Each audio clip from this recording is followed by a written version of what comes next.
Now students, we will move to the next, that management. We have done management definition, and we have done the classification that management as an activity. Now we will do about the management as a group. So as you know, management as a group means, the definition is that management is the art of managing peoples, is the art of managing the work, because in an organization, in a company, there are several people, there are several employee or staff who are working in the organization. So for managing those people, this is a group which is created. So management, which refers to a group, is the art of running, is the art of managing an organization very smoothly, very effectively and efficiently. And this management as a group means that it comprises or constitutes of a different types and different authority and a different network or a hierarchy position of person. So management as a group comprises or constitutes of a different sorts of or different types of person, and it starts from the top authority of the organization, such as the board of directors, managing directors, the managers, the chairmen, the the supervisors, the departmental heads, the branch heads. So these are the persons who are very much well versed, and they have all the knowledge, all the educations, qualifications, skills, and all the aptitude to run a enterprise and to make the enterprise work together with all the employees towards the attainment of a definite or a predetermined common organizational goals. So management as a group is also known as a rule making body and a rule enforcing body, that it states that at the top structure of the organization, such as the board of directors, the chairmen, the managing directors, they all draft the rules, regulations, policies, programs, planning, etc., etc., and how the organization will function. So they are the top structure. They lay down, draft down, and prescribe all the rules, regulations, protocols, everything. They means draft the rule, regulations, bylaws, protocols, the policies, and each of the bottom structure and the middle structure or the medium structure, they have to follow it, because the top structure of the organization, which comprises of the board of directors, managing directors, departmental head, supervisors, they all draft all the things, and the middle and the bottom structure has to follow.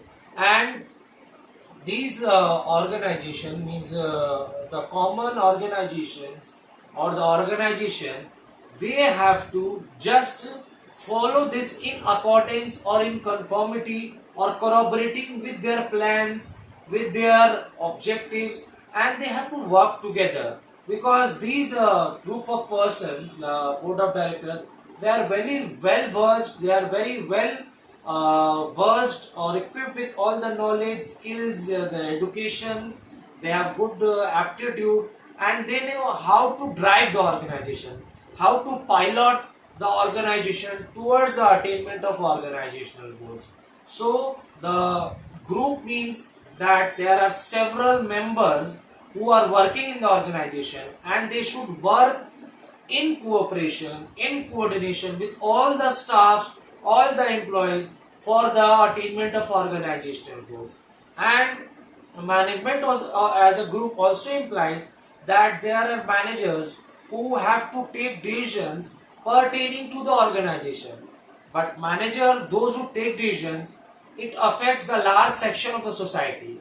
So managers need to take those ideal and timely decisions and give it a good thought so that it affects the lives of the society at large. It affects the section of the society and the masses at large. So it should be in the betterment of the society, like employment generation, economic progress, etc., etc. So as a management as a group, as you can see, I have written the definition. As a group, as I have stated earlier, management as a group, it relates or states or implies the art of managing, because you have to manage the people.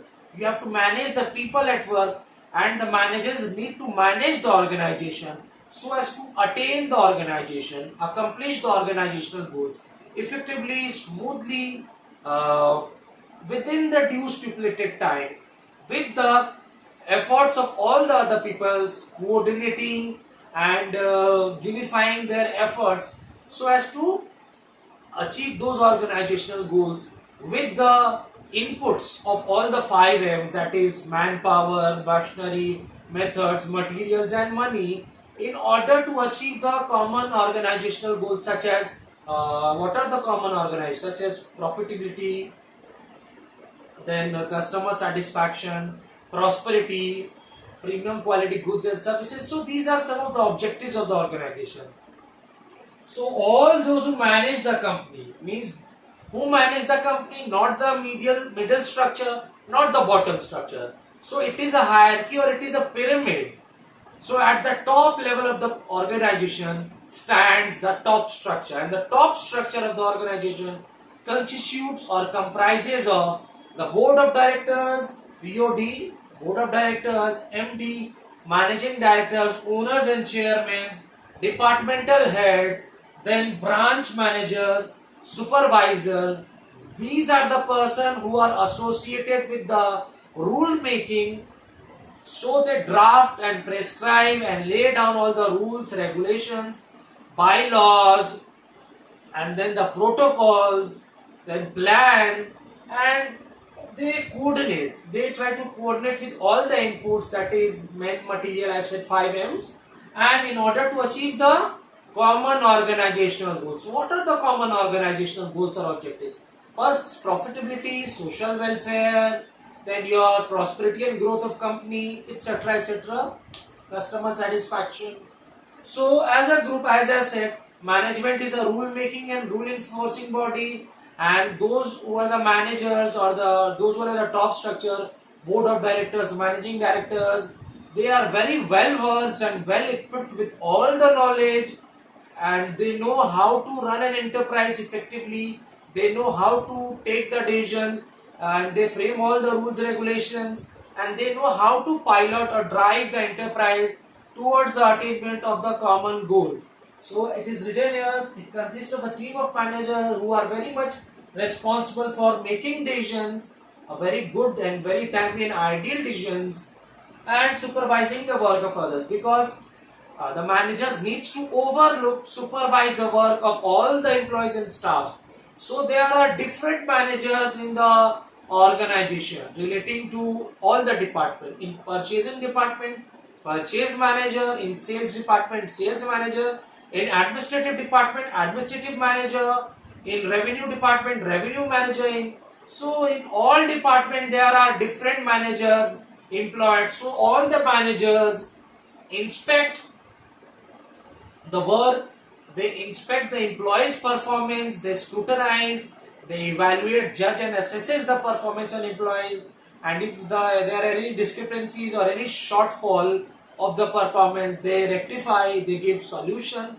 So there are different managers who are employed in different departments in the organization, and the managers do their duty well, communicate well, coordinate and cooperate well so as to attain. And there are different lines of authority and different degree of varying authority. Means at the top structure, top manager will possess very high authority. At the medium level, the medium manager will have medium authority, and at the low level, it will have a low level of authority. Means authority means the right. It is the right to instruct your lower employees, or right to instruct your subordinates.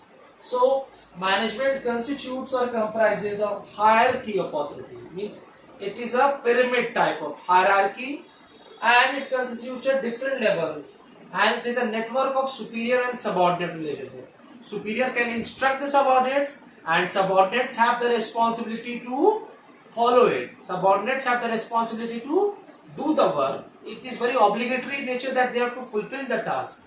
And management refers to a group of people, which I have stated earlier, who are very well versed, very well equipped with all the educational qualifications.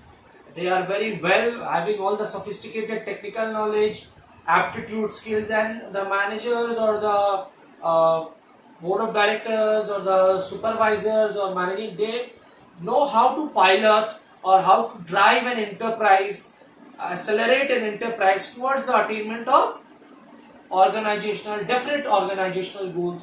And as you know, managers which take decisions are should be in the favor of the society, because it affects the large section of the society and the masses as a whole. So I've written here, there are several type of managers: family managers, professional managers. Family managers are those type of managers who are on the virtue that their business will be passed on from their grandfather to father and father to son. And professional manager are those managers who are having the required skills, required knowledge. So on the basis of their knowledge, they are professional managers, etc. So as I tell, the managers occupy a very powerful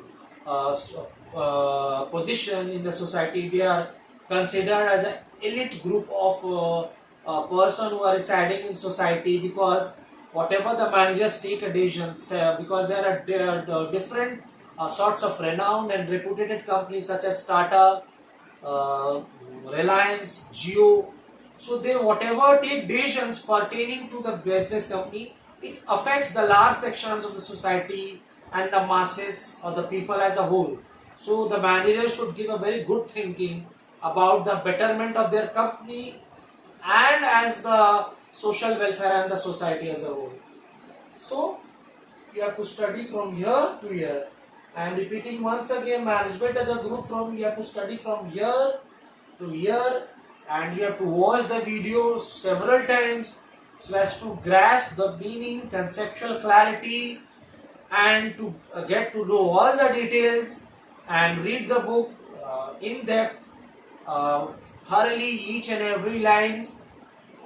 And therefore, if you find any sorts of doubt, do revert back to me, do proceed, and do text me so I can provide you the required assistance.